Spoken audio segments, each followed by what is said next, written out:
Students, आज हम discuss करते हैं बायोटिक फैक्टर का नेक्स्ट पार्ट। इसके अंतर्गत हम डिस्कस करेंगे सहजीवी प्रकार के रिलेशनशिप या सिम्बायोसिस प्रकार के रिलेशनशिप जो जंतु में पाए जाते हैं या जंतु के मध्य उपस्थित सहजीवी प्रकार के संबंध। सिम्बायोसिस इस प्रकार के रिलेशनशिप हैं जंतुओं के मध्य,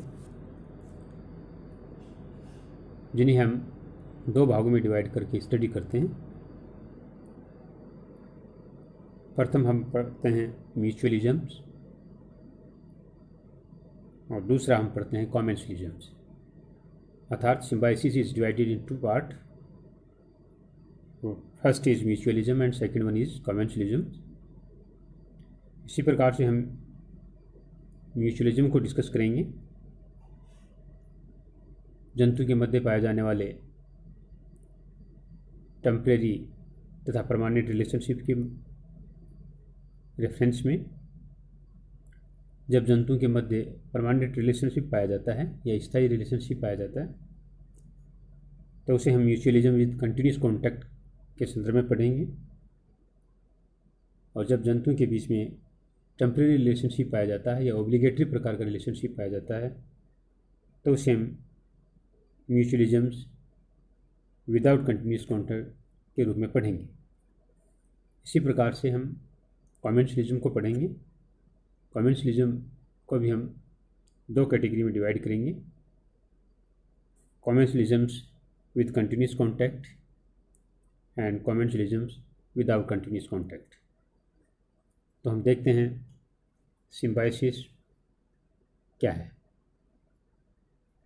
symbiosis is a biotic factor of the environment in which we study about interactions among different organisms of same and different species.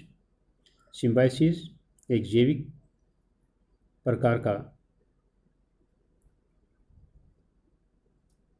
कार्य की अध्ययन है या जैविक प्रकार के कार्य के रूप में हम सिम्बायोसिस को पढ़ते हैं। यह एक एनवायरनमेंट का बायोटिक फैक्टर है जिसके अंतर्गत समान जाति के जंतु तथा विभिन्न जाति के जंतु के मध्य होने वाले इंटर रिलेशनशिप के रेफरेंस में हम स्टडी करते हैं। हम जानते हैं कि जंतु भोजन, आवास तथा स्थानांतरण के लिए या अन्य जैविक क्रियाओं के लिए आपस में संपर्क में आते हैं और ये संपर्क जंतु के मध्य कंटिन्यूस प्रकार का हो सकता है या ट्रांजिस्टिव प्रकार का हो सकता है, या हम कह सकते हैं कि ऑब्लिगेटरी प्रकार का हो सकता है। अर्थात जंतु के मध्य स्थायी प्रकार का संबंध हो सकता है या अस्थायी प्रकार का संबंध हो सकता है। इसमें दो सिम्बायंट या पार्टनर, सिम्बायंट हम ऐसे पार्टनर को कहेंगे जो सिम्बायोसिस के तहत आपस में कॉन्टैक्ट में आते हैं। इसलिए जो पार्टनर हैं या दो जंतु जो आपस में संपर्क स्थापित करते हैं उन्हें सिम्बायंट के नाम से भी जानते हैं। द टू सिम्बायंट्स और partners may be in close contact with their tissue or may be partnerly within the cavity of the other or attached on the surface। अर्थात हम कह सकते हैं कि जंतु क्लोज कॉन्टैक्ट में भी हो सकते हैं, उनके उत्तक के साथ उनका क्लोज कॉन्टैक्ट पाया जा सकता है, या जंतु जो पार्टनर या सिम्बायंट हैं उनके साथ टेम्परेरी कॉन्टैक्ट के रूप में जैसे केविटी आदि के अंदर या टेम्परेरी रूप से अटैच आपस में साथ रह सकते हैं। Symbiosis relationship are divided into two category. First is mutualism and second one is commensalisms. In mutualisms, both partners are benefited, while in commensalism, one partner is benefited and other partner is neither benefited and nor harmed। अर्थात हम कह सकते हैं कि mutualism में दोनों partner के ऊपर लाभदायक प्रभाव होते हैं या बेनिफिटेड प्रभाव हमें दिखाई देते हैं, जबकि कॉमेंसलिज्म में हमें केवल एक पार्टनर को बेनिफिटेड प्रभाव दिखाई देंगे या दूसरे पार्टनर है उसके ऊपर किसी प्रकार का बेनिफिटेड या हार्मफुल प्रभाव हमें दिखाई नहीं देता। अर्थात हम कह सकते हैं कि इस प्रकार के जो रिलेशनशिप हैं इसके अंदर हार्मफुल प्रभाव हमें नहीं दिखाई देंगे। किसी भी एक पार्टनर को बेनिफिशियर यानी बेनिफिशियरी प्रभाव हमें दिखाई देंगे या लाभदायक प्रभाव हमें दिखाई देंगे। या हम कह सकते हैं कि जंतुओं के मध्य ये जो रिलेशनशिप पाया जाता है इसमें जंतु अपने लाभदायक प्रभाव के लिए अर्थात फूड, शेल्टर, ट्रांसपोर्ट या अन्य आवश्यकताओं के लिए जंतु आपस में संपर्क में आते हैं। नेक्स्ट इसी में हम देखते हैं सिम्बायोसिस की कैटेगरी। फर्स्ट हम डिस्कस करते हैं म्यूचुअलिज्म्स विद कंटिन्यूस कॉन्टैक्ट के रूप में हम एग्जांपल देखते हैं। इसमें दोनों पार्टनर आपस में फिजियोलॉजिकली कॉन्टैक्ट में आते हैं। इसका सबसे बड़ा एग्जांपल हमें लाइकेन दिखाई देता है। लाइकेन में हम जानते हैं कि एल्गी और फंगस आपस में एक दूसरे के कॉन्टैक्ट में रहते हैं या फिजियोलॉजिकली ये कॉन्टैक्ट में रहती हैं। दोनों एक दूसरे के ऊपर डिपेंड रहते हैं। इन दोनों में बेनिफिशियरी प्रभाव हमें दिखाई देते हैं या लाभदायक प्रभाव इनमें मिलते हैं। दोनों में किसी भी प्रकार को कोई हार्मफुल प्रभाव इनके ऊपर नहीं होता है। एल्गी को हम देखें तो एल्गी फंगस के ऊपर वाटर एंड मिनरल्स तथा प्रोटेक्शन या सुरक्षा के लिए डिपेंड रहती है। इसी प्रकार से फंगस को हम देखते हैं कि फंगस एल्गी के ऊपर कार्बोहाइड्रेट्स या प्रिपेयर्ड फूड को प्राप्त करती है। तो इनके बीच में ये जो रिलेशनशिप पाया जाता है ये म्यूचुअलिज्म प्रकार का रिलेशनशिप है, अर्थात साथ साथ ये कंटिन्यूस कॉन्टैक्ट प्रकार का रिलेशनशिप है या दोनों प्रजातियां या दोनों स्पीशीज फंगस और एल्गी आपस में कंटिन्यूसली कॉन्टैक्ट को रिप्रेजेंट करते हैं। ये एग्जांपल हम लाइकेन के रूप में इसको पढ़ते हैं। नेक्स्ट हम एग्जांपल देखते हैं इसी में राइजोबियम बैक्टीरिया का एग्जांपल। राइजोबियम बैक्टीरिया को हम देखें कि ये लेग्यूमिनेसी प्लांट की जड़ों में उपस्थित नोड्यूल्स के रूप में नोड्यूल्स जो जड़ों में पाए जाते हैं उनमें पाए जाते हैं और ये नाइट्रोजन फिक्सेशन का कार्य करते हैं। तो हम कह सकते हैं कि राइजोबियम बैक्टीरिया जो लेग्यूमिनेसी प्लांट्स की जड़ों में पाए जाते हैं ये नाइट्रोजन का फिक्सेशन करके नाइट्रोजन को एक उर्वरक के रूप में प्लांट्स को प्रोवाइड करते हैं तथा ये इसमें कंटिन्यूस अपना कॉन्टैक्ट बनाए रखते हैं। इसी प्रकार से नेक्स्ट हम एग्जांपल देखते हैं सी एनीमोन तथा हर्मिट क्रेब का, जिसके अंदर हम देखते हैं कि दोनों जंतु के मध्य कंटिन्यूसली कॉन्टैक्ट पाया जाता है हमें देखने को मिलते हैं। ये रिलेशनशिप इस प्रकार की रिलेशनशिप है जिसमें कंटिन्यूस प्रकार का कॉन्टैक्ट पाया जाता है, दोनों जंतु को आपस में लाभ होता है। नेक्स्ट हम स्टडी करते हैं म्यूचुअलिज्म विदाउट कंटिन्यूस कॉन्टैक्ट।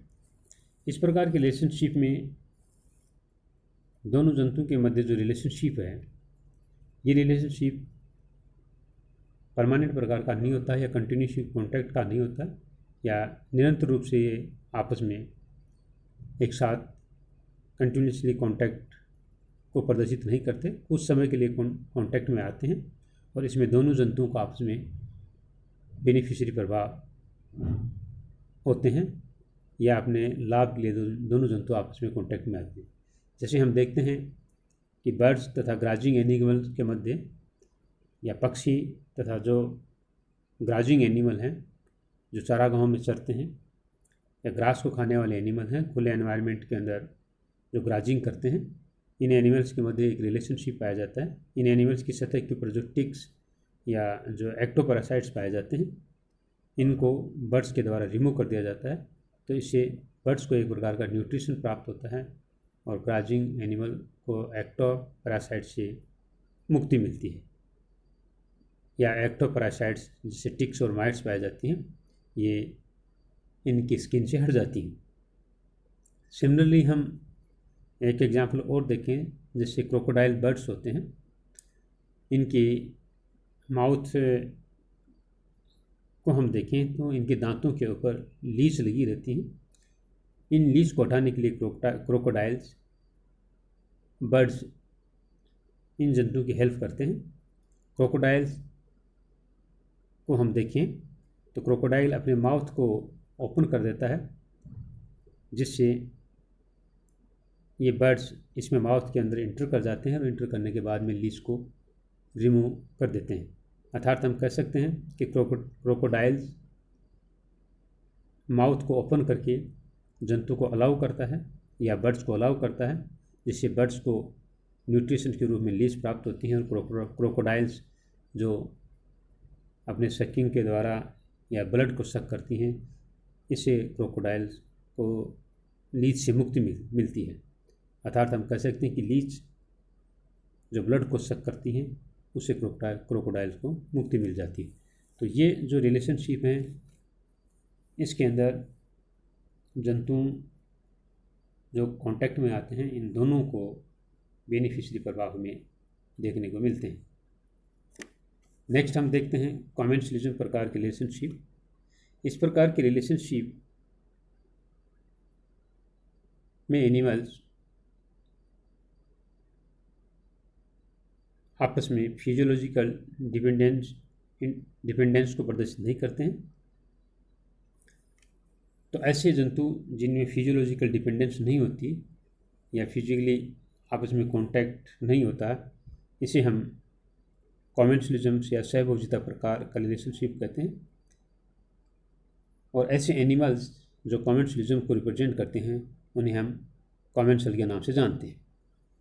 इस प्रकार के रिलेशनशिप में किसी एक पार्टनर को बेनिफिट होता है, मगर किसी दूसरे पार्टनर को किसी प्रकार का बेनिफिट नहीं होता और न ही उसी को किसी प्रकार का हार्म होता है या नुकसान होता है। ये कॉमेंसल्स भी हम जानते हैं कि भोजन, आवास, ट्रांसपोर्ट आदि के लिए एक दूसरे के कांटेक्ट में आते हैं। अर्थात हम कह सकते हैं कॉमेंसलिज्म में भी जो स्पीशीज़ आपस में संपर्क में आती हैं, ये अपने बेनिफिशियरी प्रभाव के लिए या अपनी आवश्यकताओं के लिए, जैसे भोजन और आवास, ट्रांसपोर्ट आदि के लिए आपस में संपर्क में आती हैं। इसमें भी हम इसको दो प्रकार की स्टडी कर सकते हैं। या हम कह सकते हैं कि कॉमेंसलिज्म्स को हम कंटिन्यूस कॉन्टैक्ट तथा विदाउट कंटिन्यूस कॉन्टैक्ट के रूप में पढ़ेंगे। तो सर्वप्रथम हम देखते हैं कॉमेंसलिज्म्स विद कंटिन्यूस कॉन्टैक्ट। इस प्रकार के रिलेशनशिप में जंतु के मध्य बहुत कम रिलेशनशिप पाया जाता है या कुछ अधिक रिलेशनशिप हमें देखने को मिल जाता है, या ये कह सकते हैं कि जंतु परमानेंटली मोर या लेस कॉन्टैक्ट अपने आप में प्रदर्शित करते हैं। जैसे एपीफाइट्स को हम देखते हैं। ये एपीफाइट्स हम जानते हैं कि इसमें कुछ सर्टेन जो ऑर्किड्स होते हैं, ये प्लांट्स के ऊपर ग्रो कर जाते हैं, जिससे इनकी हाइग्रोस्कोपिक प्रवृत्ति होने के कारण ये वातावरण की नमी को प्राप्त करते हैं और वहाँ पर जीवन अपना यापन करते हैं। ये जनरली प्लांट्स के ऊपर पाए जाते हैं, इसलिए हम इन्हें अधिपादप या एपीफाइट्स के नाम से जानते हैं। इसमें हम जानते हैं कि ये प्लांट्स अपना भोजन स्वयं बनाते हैं। अर्थात हम कह सकते हैं कि फोटोसिंथेसिस के मैकेनिज्म्स के द्वारा ये भोजन को स्वयं बनाते हैं। जिस प्लांट्स के ऊपर ये आवासित रहते हैं, उससे कोई किसी प्रकार का नुकसान नहीं पहुंचाते, अर्थात स्वयं अपने भोजन को बनाते हैं। इस प्रकार का जो रिलेशनशिप है, जिसके अंदर सतह के ऊपर प्लांट्स ग्रो करते हैं या एनिमल्स रहते हैं, तो उसे हम एक्टोकॉमेंसलिज्म के नाम से जानते हैं। मगर कुछ अनदर एग्जाम्पल हम देखें, जिसमें हम green algae on back of the fresh water turtle, ये भी हम एक्टोकॉमेंसलिज्म का एग्जाम्पल के रूप में इसको देखते हैं। अर्थात हम कह सकते हैं कि ग्रीन एल्गी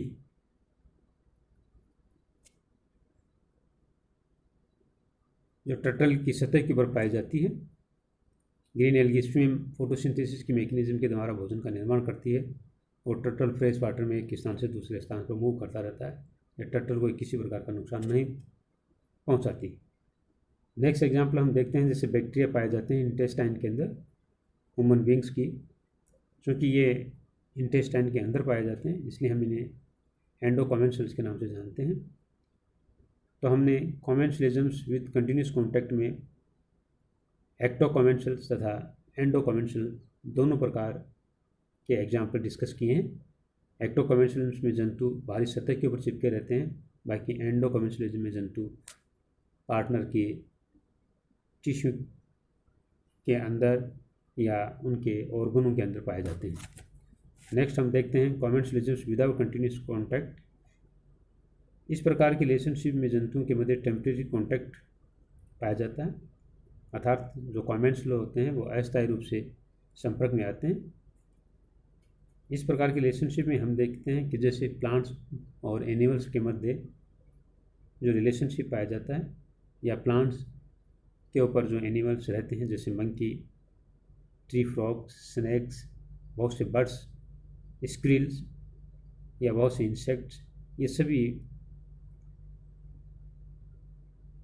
जनरली प्लांट्स के ऊपर आवासित रहते हैं। तो इनके मध्य जो रिलेशनशिप पाया जाता है ये विदाउट कंटिन्यूस कॉन्टैक्ट प्रकार का होता है।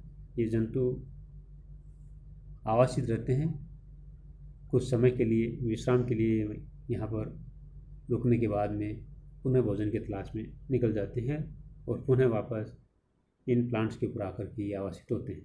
तो इनके मध्य जो कॉन्टैक्ट पाया जाता है ये कंटिन्यूस प्रकार का कॉन्टैक्ट नहीं होता है, इसलिए हम कह सकते हैं कि इनके मध्य जो कॉन्टैक्ट पाया जाता है ये विदाउट कंटिन्यूस कॉन्टैक्ट प्रकार का रिलेशनशिप है। इसी प्रकार से इसके हम दूसरे एग्जाम्पल को हम देखें तो हम देखते हैं कि कीटोप्टेरस जनरली यू ट्यूब यानी यू प्रकार की ट्यूब में समुद्र के किनारे पाए जाते हैं, अर्थात हम कह सकते हैं कि भूमि में ये यू प्रकार की ट्यूब बना करके कीटोप्टेरस पाए जाते हैं या रहते हैं। इनके पैरापोडिया के द्वारा जब गति प्रदर्शित होती है तो यू ट्यूब में पानी का बहाव होता है और इसके माउथ के पास पोलिनिक्स आवासित रहते हैं। ये पोलिनिक्स जो पानी के भाव के साथ जो खाद्य पदार्थ प्राप्त होते हैं उनको ये प्राप्त करते हैं। तो हम कह सकते हैं पोलिनिक्स तथा कीटोप्टेरस के मध्य जो रिलेशनशिप पाया जाता है ये भी कॉमेंसलिज्म प्रकार का रिलेशनशिप है, जिसमें जंतुओं के मध्य कंटिन्यूस कॉन्टैक्ट नहीं पाया जाता। कीटोप्टेरस और पोलिनिक्स दोनों भी आपस में भोजन तथा ऑक्सीजन के लिए आपस में संपर्क में रहते हैं या उस स्थान के ऊपर अपने आप को मेंटेन करते हैं। अर्थात हम कह सकते हैं कि पोलिनिक्स कीटोप्टेरस के आवास या यू ट्यूब के किसी एक ओपनिंग भाग के ऊपर अपने आप को आवासित रहता है और इसमें प्रवेश करने वाले खाद्य पदार्थों को या इसमें से बाहर निकलने वाले खाद्य पदार्थों को ये प्राप्त करता है तथा ऑक्सीजन को प्राप्त करता है। तो इस प्रकार के जो रिलेशनशिप पाए जाते हैं ये कॉमेंसलिज्म विदाउट कंटिन्यूस कॉन्टैक्ट प्रकार के होते हैं। तो आज के चैप्टर में हमने बायोटिक फैक्टर के रूप में सिम्बायोसिस को डिस्कस किया है। इसमें हमने इसके दोनों प्रकार म्यूचुअलिज्म्स और कॉमेंसलिज्म्स को डिस्कस किया है। इसको आप ठीक से पढ़ें और इनके जो एग्जाम्पल हैं उनको ठीक से देखें। बहुत बहुत आपको धन्यवाद।